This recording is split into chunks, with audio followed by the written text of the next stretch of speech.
ہر قسم کی حمد و ثنا، مدح و ستائش اللہ وحدہ لا شریک کی بابرکت ذات کے لیے کروڑوں درود و سلام نبی الرحمٰن نبی التوبہ نذیر بشیر سراج منیر محمد الرسول اللہ صلی اللہ علیہ وآلہ وسلم کی ذات مبارکہ پر خطبہ مسنونہ کے بعد قرآن مجید فرقان حمید سورہ الکہف کی آخری آیات آپ کے سامنے تلاوت کی ہیں۔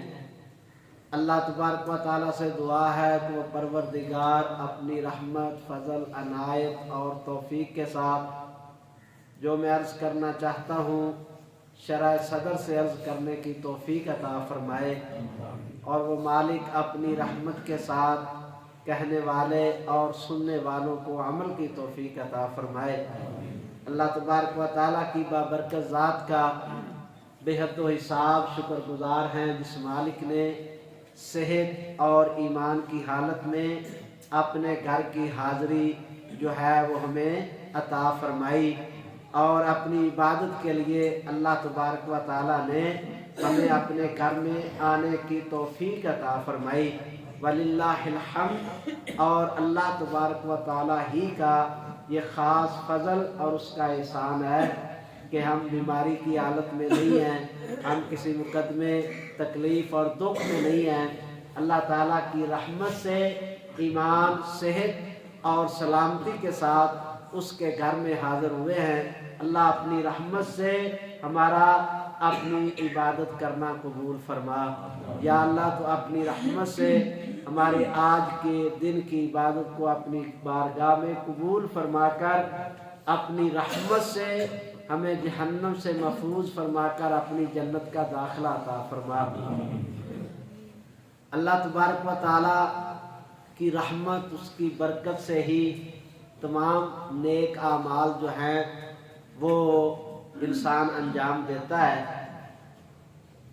اللہ تبارک و تعالیٰ نے انسان کو زندگی کا کچھ حصہ اور پیریڈ دیا ہے، پیدائش سے لے کر موت تک کا یہ جو وقفہ اللہ تعالیٰ نے دیا ہے، کسی کو 10 سال، کسی کو 20 سال، کسی کو 40-50 سال، کسی کو 60-70 سال، کوئی 80 اور 90 سال کو پہنچ چکا، اور کوئی 100 سال سے بھی اوپر جو ہے وہ اپنی زندگی کے دن جو ہے وہ گن رہا ہے۔ تو یہ جو وقفہ ہے، اگرچہ ہمیں یہ بہت بڑا وقفہ لگتا ہے، 100 سال کی عمر، لیکن حقیقت کے اندر جس سفر کے اوپر ہم روانہ ہیں یہ اس سفر کا عشر عشیر بھی نہیں ہے۔ یہ آپ کہنا 1% وہ بھی نہیں ہے یہ حصہ۔ اصل جو زندگی ہے وہ آخرت کی زندگی، لامتناہی ہی زندگی ہے، اور ہمارا سفر رکتا نہیں ہے۔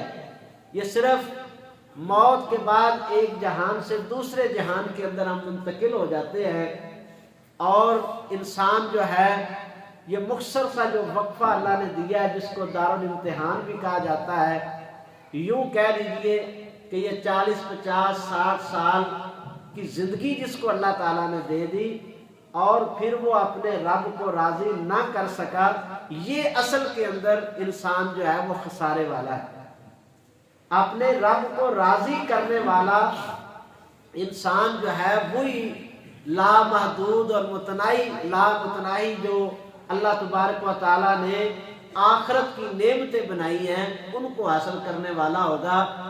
جس نے اس دنیا میں اپنے رب کو راضی نہ کیا اس نے کچھ بھی نہ کیا، بھلے وہ دنیا میں بڑا کامیاب ہوا، بڑے عہدے پہ پہنچ گیا، بڑی شہرت اس کی دنیا میں ہوئی، بڑا علم اس کے پاس آ گیا، بڑا ہنر اس نے سیکھ لیا، بڑا بینک بیلنس اس کے پاس تھا، زمینیں، دولتیں، مربع سب کچھ اس کے پاس تھا، لوگ یہ کہتے تھے، معاشرہ یہ کہتا تھا کہ فلاں بن فلاں بڑا کامیاب ہو گیا، لیکن کل قیامت کو جب اللہ تبارک و تعالیٰ میدان حشر میں یہ آواز لگائے گا کہ فلاں بن فلاں کامیاب ہو گیا، اصل کامیابی وہ ہے، اور وہاں پہ جس کے بارے میں اعلان ہو گیا کہ فلاں بن فلاں جو ہے وہ ایسا برباد ہوا، وہ ایسا جو ہے وہ محروم ہوا، وہ ایسا بدبخت ہوا کہ آج کے بعد اس کو کبھی زندگی میں موقع نہیں ملے کہ وہ خوش بخت ہو جائے. تو وہ اصل ناکامی ہے. میں عرض یہ کرنا چاہتا ہوں کہ میرے بھائیوں، سننے اور سنانے سے کچھ بھی حاصل نہیں ہوتا. سننے اور سنانے سے کچھ بھی حاصل نہیں ہوتا اگر نیت عمل کی نہ ہو. تو اگر انسان سنتا رہے 40 سال 50 سال 60 سال سنتے سنتے داڑھیاں سفید ہو جائیں اور عمل کے اندر 1% بھی جو ہے وہ انسان کے اضافہ نہ ہو، تو اللہ کی عزت کی قسم ہے یہ سننا بھی باعث عذاب ہے اور یہ سنانا بھی باعث عذاب ہے. میرے لیے یہ سنانا عذاب بن جائے گا اور آپ کے لیے یہ سننا عذاب بن جائے گا اگر عمل کے اندر کوئی بھی ہمارے تبدیلی نہیں آتی. تو یہ بڑے غور اور فکر کا مقام ہے. جی 20 سال ہو گئے جمعہ پڑھتے، حالت بھی بدلی ہے یا نہیں؟ 20 سال پہلے اگر حرام خوری میں مبتلا تھا تو آج بھی حرام خوری میں ہی ہے. 20 سال پہلے اگر بے حیائی کا دل دادا تھا تو آج بھی بے حیائی دیکھتا ہے. 20 سال پہلے اگر سود میں ملوث تھا تو آج بھی سودی کاروبار ہی کر رہا ہے. 20 سال پہلے صرف جمعہ پڑھنے والا تھا تو 20 سال بعد بھی صرف جمعہ ہی پڑھتا ہے. اگر یہ حالت ہے تو معذرت کے ساتھ یہ جمعے ہمیں کوئی فائدہ نہیں دے رہا. یہ تقریریں، یہ وعظ اور یہ خطبے اس وقت فائدہ دیتے ہیں جب انسان جو ہے وہ عمل کی نیت کرتا ہے، عمل کرتا ہے، کیونکہ ایمان کا تقاضا ہی ایک ہے اور وہ عمل ہے. ہم نے بڑا غلط مفہوم سمجھ لیا ایمان کا. ایمان جب انسان کے اندر آتا ہے، ایمان کا معنی کیا ہے؟ ایمان کا معنی کسی کی مان لینا، یقین کر لینا، یہ ایمان ہے. کسی بات کو مان لینا، یقین کر لینا، اس کا نام ایمان ہے. اور جب کسی میں یہ ایمان آتا ہے نا، جب کوئی مان لیتا ہے، یقین کر لیتا ہے، تو فوراً اس کے اندر ایک تحریک پیدا ہو جاتی ہے، ایک مادہ پیدا ہوتا ہے جس کا نام ہوتا ہے عمل. پھر وہ فوراً عمل کے لیے جو ہے وہ تیار ہو جاتا ہے. جب بندہ ایمان لاتا ہے، مومن بنتا ہے، تو اس کے اندر عمل کا جذبہ پیدا ہو جاتا ہے. پھر وہ مانتا ہے. ماننا صرف سننا نہیں ہے. سورہ بقرہ کی آخری آیات آپ نے الحمدللہ امید ہے یاد کر لی ہوگی. اس کا خلاصہ اور مضمون کیا ہے؟ آمن الرسول بما انزل الیہ من ربہ والمؤمنون کل آمن باللہ وملائکتہ وکتبہ ورسلہ لا نفرق بین احد من رسلہ وقالوا سمعنا واطعنا. وقالوا سمعنا واطعنا. سننے کے بعد پہلے ایمان کی بات ہو رہی ہے کہ یا اللہ ہم تیرے اوپر ایمان لائے، تیری کتابوں پر، تیرے رسولوں پر ایمان لائے. اب اس کے بعد کیا ہے؟ اب جو تو کہے گا، جو تیرے رسول کہیں گے، سمعنا واطعنا، ہم سنیں گے اور سننے کے بعد اطاعت کریں گے. اگر صرف سنتے رہنا سنتے رہنا سنتے رہنا یہی ایمان ہے تو پھر مان کے ساتھ یہ ایمان کل قیامت کو کوئی فائدہ نہیں دے گا. اللہ تبارک و تعالیٰ نے جہاں پر بھی ایمان کی، اہل ایمان کی بات کی ہے تو وہاں پہ اللہ نے کیا ارشاد فرمایا؟ ان الذین آمنوا وعملوا الصالحات. ان الذین آمنوا وعملوا الصالحات، جو ایمان لائے اور نیک اعمال انہوں نے کیے، کانت لہم جنات الفردوس نزلا، ان کے لیے اللہ فرماتے ہیں کہ جنت الفردوس ان کی مہمانی کی جگہ ہے. تو ایمان جو ہے وہ ایک چیز نہیں ہے کہ صرف اقرار کر لینا. ایمان مرکب چیز ہے. ایمان سننا، ماننا اور اس کے اوپر عمل کرنا، یہ ایمان ہے. یہ ایمان ہے میرے بھائیوں. صحابہ اکرام رضی اللہ تعالیٰ عنہ اسی طرح کا ایمان لے کر آتے تھے. لمثل ھذا فلیعمل العاملون. اللہ تبارک و تعالیٰ نے جنت کی نعمتوں کا تذکرہ کر کے سورہ صافات کے اندر اللہ نے یہ جملہ ارشاد فرمایا، لمثل ھذا، جنت کی نعمتوں کا سن کر فرمایا لمثل ھذا، اب اس جنت کو حاصل کرنے کے لیے یعمل العاملون، عمل کریں گے عمل کرنے والے. جن کے دل میں یہ تڑپ ہوگی، یہ شوق ہوگا، یہ جذبہ ہوگا، جن کا ایمان جو ہے وہ انہیں اس بات پہ ابھارے گا کہ ہم نے اللہ کی جنت کا وارث بننا ہے، پھر وہ سوئیں گے نہیں، پھر وہ جو ہے وہ ہاتھوں پہ ہاتھ رکھ کے یہ نہیں کہیں گے کہ ہم تو اہل توحید ہیں، ہم شرک نہیں کرتے ہیں، لہذا ہم تو پکے جنتی، پھر وہ یہ نہیں کہیں گے۔ لِمِثْلِ هَذَا فَلْيَعْمَلِ الْعَامِلُونَ، پھر اس جنت کے لیے لمحہ لمحہ انہوں نے سر توڑ کوشش کرنی، ہر لمحے ان کو یہ جذبہ، یہ شوق ان کا بڑھنا ہے۔ پھر انہوں نے جب قرآن پڑھنا ہے تو اللہ کی طرف سے یہ ہدایات ہونی ہے، سارعوا الی مغفرۃ من ربکم، جلدی کرو، دوڑ لگاؤ۔ یہ کتنا جامع کلمہ ہے، سارعوا الی مغفرۃ من ربکم، سارعوا کی کوئی حد ہی نہیں ہے۔ میں جتنا بھی بھاگ لوں جنت کو حاصل کرنے کے لیے، پھر مجھے قرآن کی یہی صدا آئے گی کہ تیری دوڑ ابھی بہت تھوڑی ہے، اور تیز دوڑ لے۔ سارعوا الی مغفرۃ، کوئی حد ہے ہی نہیں بھاگنے کی، عمل کرنے کی کوئی حد ہی نہیں اللہ نے رکھی۔ یوں کہہ لیجئے آپ کی زندگی کا ایک ایک سیکنڈ، میری زندگی کا ایک ایک سیکنڈ جو ہے، ایمان یہ تقاضا کرتا ہے کہ اتنا قیمتی ہے، اس کو اللہ کی جنت حاصل کرنے میں گزارتا ہے۔ اگر ہمارا ایمان ہمیں جنت کی طلب، اللہ کی رضا حاصل کرنے کے لیے دن رات آمادہ کرتا ہے، ابھارتا ہے، اور ہم تیار ہوتے ہیں عمل کرنے کے لیے، تو پھر یقین جانیے کہ یہ پیریڈ جو تھوڑی سی زندگی کا اللہ نے دیا ہے، یہ بڑی سعادت والا پیریڈ ہے، یہ بڑی خوش بختی والا ہے۔ یہاں پہ سارا نظام ہمارا الٹا ہے، ماحول اور معاشرے نے، اور نسل در نسل جو سوچ اور فکر جو ہمارے اندر ڈیولپ ہوتی چلی آ رہی ہے، وہ یہی ہے کہ بس دنیا میں دنیا کی طرح جی لو، کامیاب بننا ہے تو دنیا کی کامیابی سمیت لو۔ ہر باپ، ہر ماں، ہر بچہ، ہر ماحول اور معاشرے کا فرد یہی ایک سوچ لے کر پیدا ہوتا ہے اور اسی سوچ کے اوپر مر جاتا ہے۔ اور معذرت کے ساتھ قرآن پاک نے کھول کھول کر پوری سورہ بقرہ یہودیوں کی خباثتوں کا جو ذکر اللہ تعالیٰ نے کیا ہے، یہ خالص یہودانہ روش ہے کہ صرف ایمان لے آؤ، اس ایمان کے بلبوتے پر اللہ سے جنت کے طالب ہو جاؤ اور عملوں کی کوئی ضرورت نہیں، بد عمل ہو جاؤ، جو من چاہتا ہے کرو، حرام کھاؤ، سود کھاؤ، لوگوں کا مال ہڑپ کرو۔ یہ ساری خباثتیں یہودیوں کے اندر تھیں، اور دھوکے بازی کرو، غداری کرو، جو وعدے کرو خلاف ورزی کرو۔ کلما عہدوا عہدا نبذوا، اللہ کہتا ہے جب بھی وعدہ کرتے تھے، ان کا ایک گروہ ایسا بدبخت تھا کہ وعدہ خلافی۔ آج ہماری حکومتیں، ہمارے مسلمان، ہمارے مفکرین ان سے معاہدے کرنے پہ تلے ہوئے ہیں۔ قرآن تو کہتا ہے یہ کبھی بھی معاہدوں کی پاسداری نہیں کرنے والی یہ قوم۔ وہ ساری خباثتیں جو یہود میں تھیں، آج مسلمانوں کے اندر باعتم درجہ جو ہے وہ آ گئی ہیں، اور یہ سوچ اور فکر بھی وہاں سے ڈیولپ ہوئی ہے۔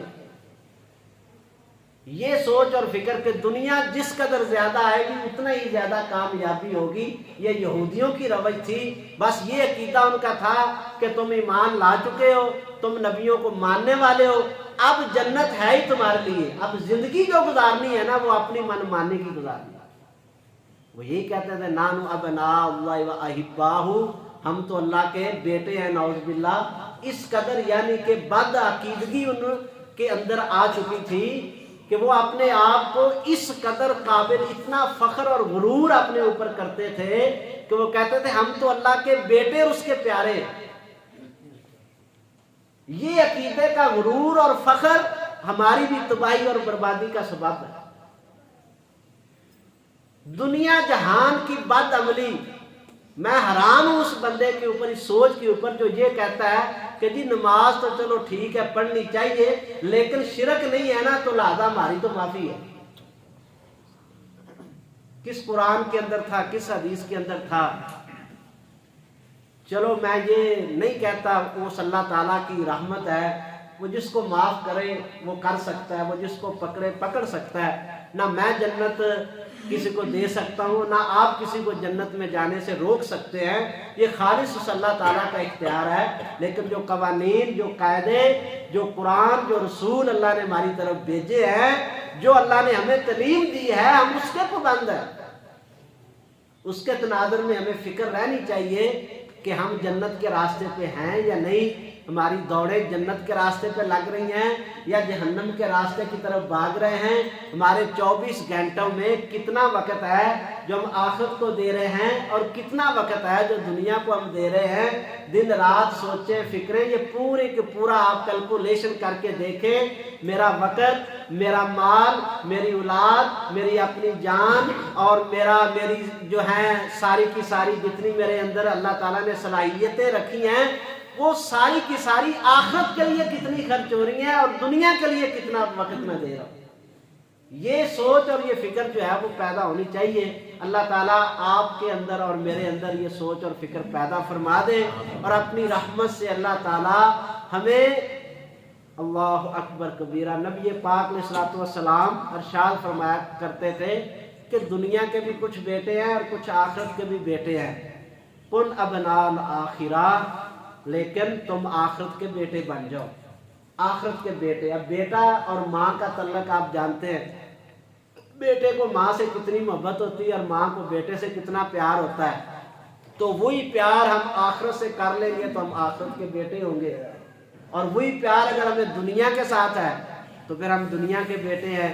اللہ تبارک و تعالیٰ ہمیں آخرت کی محبت اور فکر جو ہے وہ عطا فرما دے. انسان کی زندگی یہ سوال نہیں ہے. 60 سال نبی پاک علیہ السلام نے فرمایا 60 سال جس کو اللہ نے مہلت دی یعنی زندگی دی اور پھر بھی وہ اللہ کو راضی نہ کر سکا تو اللہ کے سامنے کوئی جواب نہیں ہوگا. اس کے پاس کوئی عذر نہیں ہوگا اللہ کے سامنے کھڑے ہونے کا. اسے اللہ کے سامنے کھڑا ہونا ہے لیکن کوئی عذر اس کے پاس نہیں ہوگا کہ 60 سال کی مہلت تجھے ملی پھر بھی تو نے اللہ کو راضی نہیں کیا. اللہ اکبر کبیرہ. اللہ اکبر. دنیا کی خوش قسمتی کیا ہے؟ فمن زحزح عن النار وادخل الجنۃ فقد فاز. کامیابی تو یہی ہے کہ جہنم سے بچ گئے اور جنت کے اندر داخل ہو گئے، بس یہ کامیاب ہے. اللہ تبارک و تعالیٰ اپنی رحمت سے ہمیں جنت کا داخلہ عطا فرما دے. اللہ اکبر. فلیعمل العاملون. اللہ تعالیٰ کہتے ہیں کہ عمل یہی آخرت کا جو ہے نا اصل بیج ہے. ایمان کے بعد عمل صالح کرنے والا بندہ وہ اللہ کی رحمت کا امیدوار ہے. آخر میں اللہ نے یہی فرمایا فمن کان یرجو لقاء ربہ فلیعمل عملا صالحا. جو اپنے رب سے ملنے کی امید کرتا ہے، اپنے رب سے ملنے کا شوق رکھتا ہے، پھر فرمایا کہ اس کو چاہیے کہ وہ زندگی اپنی نیک اعمال کے اندر کھپا دے. پر دن رات اس کی یہ سوچ اور فکر ہونی چاہیے. اب نیک اعمال زندگی، مکمل زندگی نیکیوں سے بھر جائے یہ ممکن ہے، اور مکمل زندگی ہی نیکیوں سے خارج ہو یہ بھی ممکن ہے. ایک بندہ 5 وقت نماز پڑھنے والا ہے، ممکن ہے کہ اس کی زندگی میں ایک بھی نیکی نہ ہو، اور ایک بندہ جو ہے وہ دکان کے اوپر بیٹھا ہے وہ فرضی نماز آ کے پڑھتا ہے، ممکن ہے کہ اس کے 24 گھنٹے عبادت لکھے جائے. یہ بھی ممکن ہے. ایک بندہ نماز پڑھتا ہے، مطمع نظر کیا ہے، دنیا اس کو نمازی کہے. وہ مسجد میں آتا ہے کس کے لیے؟ تاکہ مسجد کے اندر جو ہے وہ لوگوں کو دکھا سکے. تو اس کا مسجد میں آنا مجھے بتائیے کوئی نیکی ہوگا؟ کوئی نیکی نہیں ہے. ایک بندہ دکان پہ بیٹھا ہے، ایک بندہ نیکیاں جو ہے وہ کر رہا ہے کاروبار سمجھ کے. وہ کسی کے ساتھ تعاون کرتا ہے، وہ کسی کے ساتھ سلوک اچھا کرتا ہے، تو وہ یہ کہتا ہے کہ مجھے اس کا دنیا میں بدلہ مل جائے. اب مجھے بتاؤ، یہ وہ نیکیاں کر رہا ہے لیکن کاروبار کر رہا ہے، اس کو کچھ حاصل نہیں ہے. اور ایک بندہ کاروبار کر رہا ہے لیکن اس کا کاروبار اس کے لیے نیکیاں بن جاتا ہے. وہ کاروبار کرتا ہے، کاروبار کو اسلامی اصولوں کے مطابق کرتا ہے، وہ کاروبار کے اندر دیانتداری کرتا ہے. جھوٹ اور فراڈ اور ملاوٹ اور لوگوں کا حق کھانا اس کے کاروبار میں نہیں ہے. وہ کسی تنگ دست کو آسانی دینے کے لیے تیار ہو جاتا ہے. وہ کسی مقروض کو اس کے پاس آئے اس کو قرضہ دے دیتا ہے، وہ قرضہ واپس نہ کر سکے اس کو مہلت دے دیتا ہے. اللہ کی عزت کی قسم ہے، اس کا یہ کاروبار بھی اس کے لیے نیکی ہے. اصل انسان کی سعادت یہ ہے کہ اس کا ہر عمل اللہ کی رضا کے لیے ہو. تو 2 باتیں میں نے عرض کرنی ہیں. عمل تو کرنا ہی کرنا ہے، لیکن میرے بھائیوں خوش قسمت وہ بندہ ہے جس کا عمل جو ہے وہ اخلاص کے اوپر مبنی ہے. مخلص بندہ جو ہے نا عمل کرنے والا، اخلاص جس کے اندر ہے، جو صرف اللہ کی رضا کے لیے عمل کرتا ہے، اللہ کی رضا کے لیے اس کا عمل ہے. مخلص آدمی جو ہے اللہ تبارک و تعالی شان اور مقام اور بلندیاں اور عزتیں، یہ قرآن پاک کا مطالعہ کریں، جتنے لوگوں کو دی ہیں.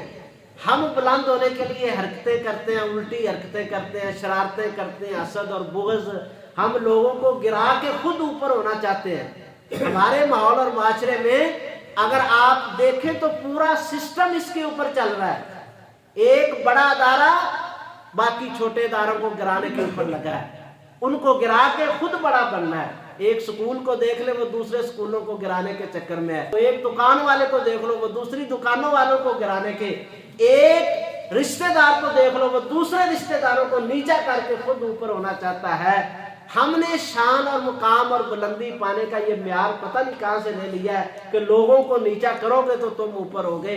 آسمان کا رب کہتا ہے تم اخلاص کے ساتھ میری عبادت کرو. وہ مالک کہتا ہے میں کائنات میں جتنے لوگوں کو میں نے بلند سے بلند تر مقام دیے ہیں، پورے قرآن کا مطالعہ کر لیں، جن جن لوگوں کو اللہ نے برکتیں دی، جن جن کے لیے اللہ نے رحمتوں کے دروازے کھولے، جن جن لوگوں کو اللہ نے شان اور مقام عطا کیا، ان کی زندگی کا اگر قرآن پاک میں اللہ تعالیٰ نے ذکر کیا ہے نا تو آخر میں ایک جملہ عرض کیا ہے، اور وہ جملہ قرآن پاک کا کیا ہے؟ اللہ اکبر کبیرہ.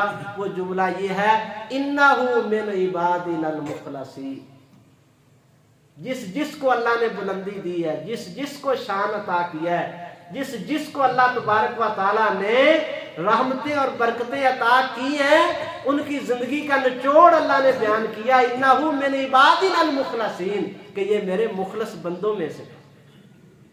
اخلاص جب آتا ہے نا، کائنات کی کوئی چیز ترقی سے نہیں روکتی، کوئی چیز انسان کو بڑا ہونے سے نہیں روک سکتی. جب بندے کے اندر اخلاص آ جاتا ہے، بندہ دین کے لیے مخلص ہو جاتا ہے، بندہ دین کے لیے اخلاص اللہ کے لیے بندہ مخلص ہو جاتا ہے، اس کو ترقی سے کوئی چیز نہیں روک سکتی. وہ بلندی اس کا مقدر اللہ تبارک و تعالیٰ بنا دیتا ہے. جو اخلاص کے ساتھ جو ہے وہ دین کے ساتھ جڑ جاتا ہے، جس کی عبادت کا مطمع نظر لوگ نہیں ہوتے. اور ایک اور وہ لوگ ہیں جن کو اللہ نے بڑے بڑے پہاڑوں سے، بلکہ سمندروں سے، بلکہ کو آسمانوں سے بھی بڑی آفتوں سے اللہ تعالیٰ نے ان کو محفوظ کر دیا، نکال دیا، اور اپنی رحمت اللہ تعالیٰ نے ان کو عطا کر دی. ان کی زندگی پہ بھی تبصرہ کرتے ہوئے اللہ نے کیا فرمایا؟ انہ لا یضیع اجر المحسنین. انہ لا یضیع اجر المحسنین. اللہ تعالیٰ محسن بندوں کا اجر کبھی ضائع نہیں کرتا. مخلص بن جائیں اور محسن بن جائیں، اللہ کی عزت کی قسم ہے کائنات میں کوئی چیز آپ کی ترقی میں رکاوٹ نہیں ہو سکتی، اور وہ مالک راضی ہو کر آخرت جو ہے اس کو بھی سنوار دیتا ہے. مخلص بندوں کے لیے اللہ نے آخرت رکھی ہے، محسنین کے لیے احسان کرنے والے بندے. محسن بندے جو ہیں وہ اللہ تبارک و تعالیٰ کے اصل برگزیدہ بندے ہیں. محسن بندہ جو ہے احسان کے اوپر اس کی زندگی ہے. محسن کسے کہتے ہیں؟ دو حرفی معمولی سی بات ہے میرے بھائیوں. کسی کے ساتھ حسن سلوک کرتے ہوئے یہ نہیں سوچتا کہ یہ مجھے صلہ کیا دے گا. وہ صلہ نہیں دیکھتا، نہ وہ اس کا رویہ دیکھتا ہے، نہ وہ نیکی کرتے ہوئے یہ دیکھتا ہے کہ اس نے میرے ساتھ کیا کیا تھا. یہ محسن بندہ ہے. یہ احسان والی زندگی ہے کہ جو لوگوں کے رویوں کی وجہ سے خرچ نہیں کرتا، لوگوں کے رویوں کی وجہ سے ان کے ساتھ حسن سلوک نہیں کرتا کہ اس نے میرے ساتھ یہ کیا تو میں اس کے ساتھ یہ کر رہا ہوں. نہیں، وہ جب بھی نیکی کرتا ہے صرف اپنے اللہ کو دیکھتا ہے. وہ کہتا ہے میں تو اللہ کو راضی کرنے کے لیے کر رہا ہوں. وہ اس کے رویے کو نہیں دیکھے گا، وہ اس سے صلے کا طالب نہیں ہوگا، وہ شابش نہیں لے گا دنیا والوں سے، اس کو دنیا والوں سے کوئی غرض ہی نہیں ہے. وہ جب بھی کسی کے ساتھ نیکی احسان سلوک کرتا ہے، اچھا رویہ اپناتا ہے، تو وہ صرف اور صرف اپنے اللہ کی رضا کے لیے کرتا ہے. یہ محسن بندہ ہے. اور محسن بندہ کو اللہ کبھی کسی پریشانی میں نہیں رہنے دے گا. آتی ضرور ہیں لیکن کیا والعاقبۃ للتقویٰ. آخرت انجام، آخر کار انجام جو ہے وہ محسنین کے حق میں ہوتا ہے، وہ متقین کے حق میں ہوتا ہے، وہ مخلصین کے حق میں ہوتا ہے۔ دیکھ لیں حضرت یوسف علیہ السلام کے لیے اللہ نے یہ دونوں مخلصین کے لفظ بھی استعمال کیے ہیں اور محسنین کے لفظ بھی استعمال کیے ہیں۔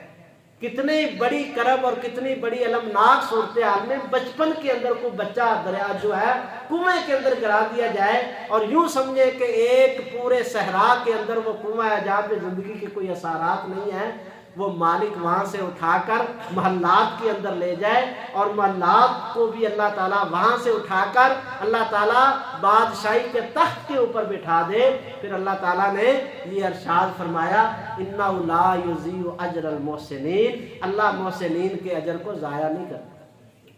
الجزاء الاحسان الا الاحسان، تم احسان کرتے جاؤ، پیچھے مڑ کے نہ دیکھو اس نے میرے ساتھ کیا کیا، نیکی کرتے جاؤ، کبھی اس سے یہ مطالبہ نہ کرو کہ یار تو نے میرے ساتھ کیا کیا، تم اپنے اخلاق حسنہ کے ساتھ لوگوں سے برتاؤ کرتے جاؤ۔ فرمایا کبھی وقت آئے گا حل جزاء الاحسان الا الاحسان، جب تمہیں ضرورت پڑے گی تو اللہ نیکی کا بدلہ نیکی تمہیں عطا فرمائے۔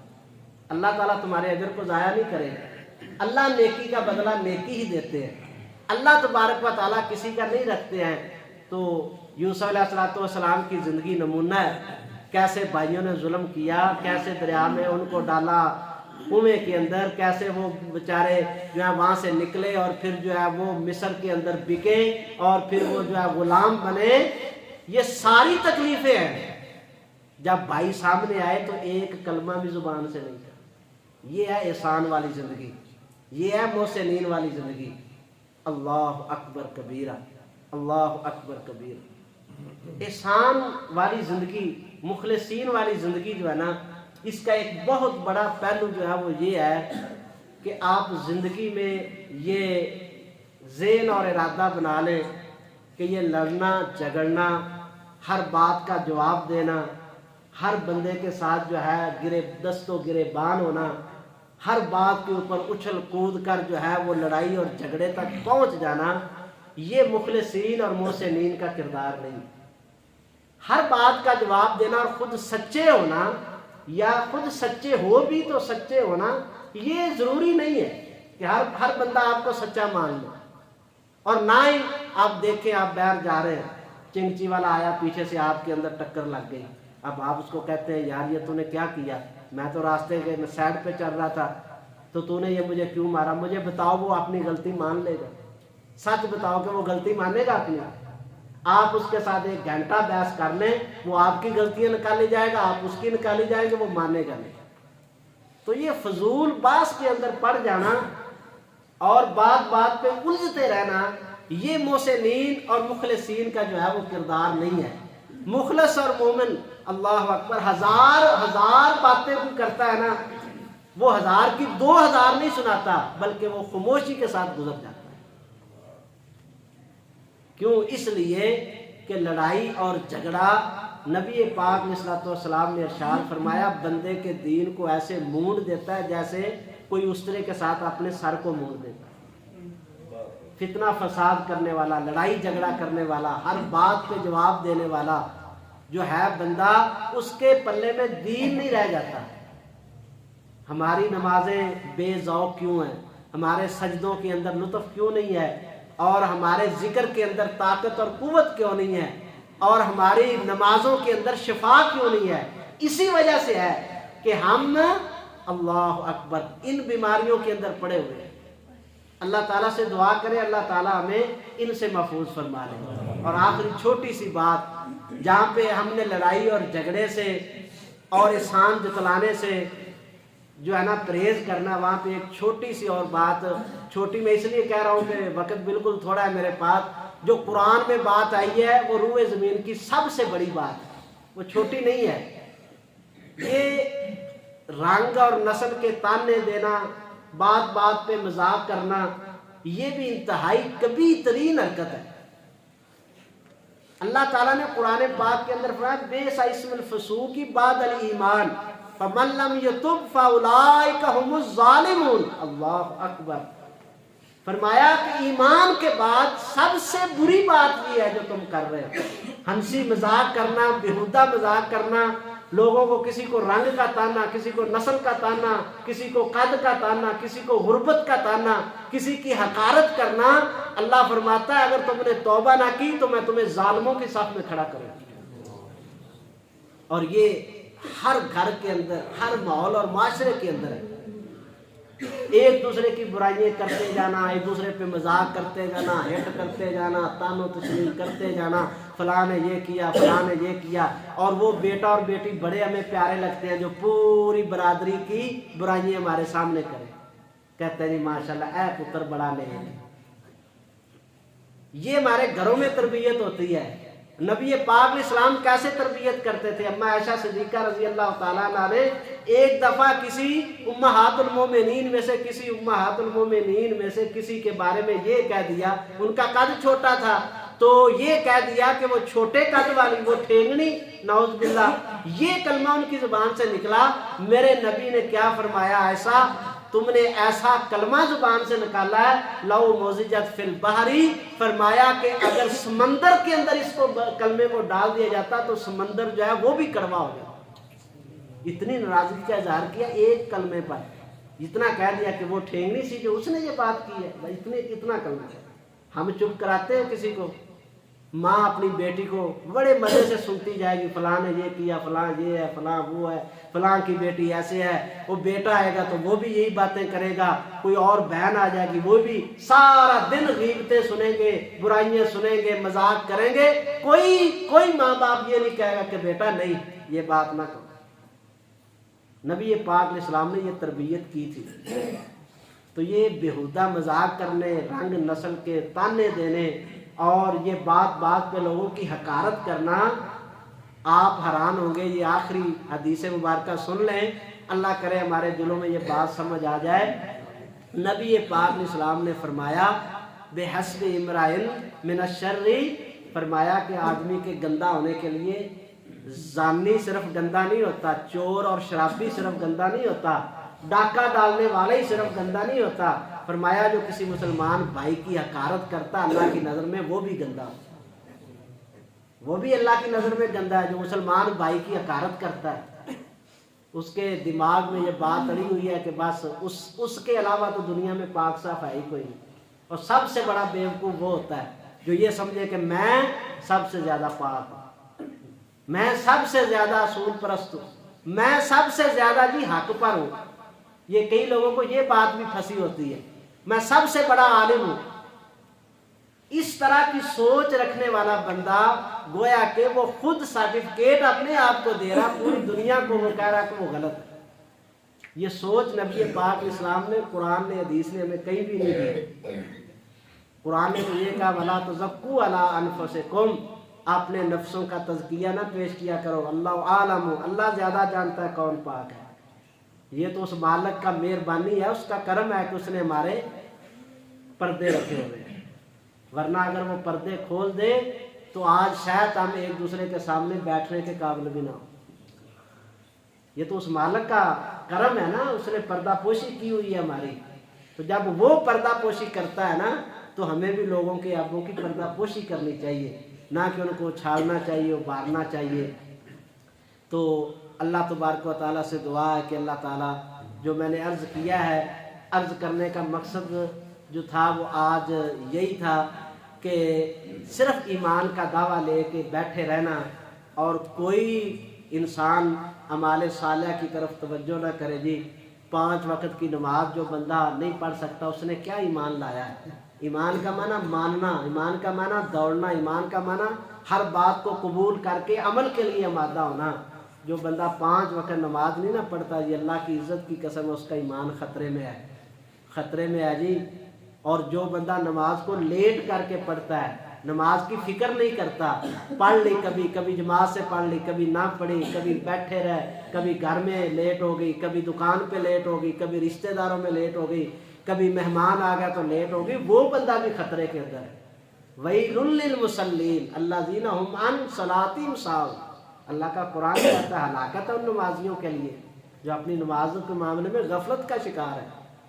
اللہ تعالیٰ اس غفلت سے ہم کو دور کرے۔ 5 گانہ نماز پڑھنے والا اس دور کے اندر میں سمجھتا ہوں اللہ کا مقرب اور خوش نصیب بندہ ہے جی۔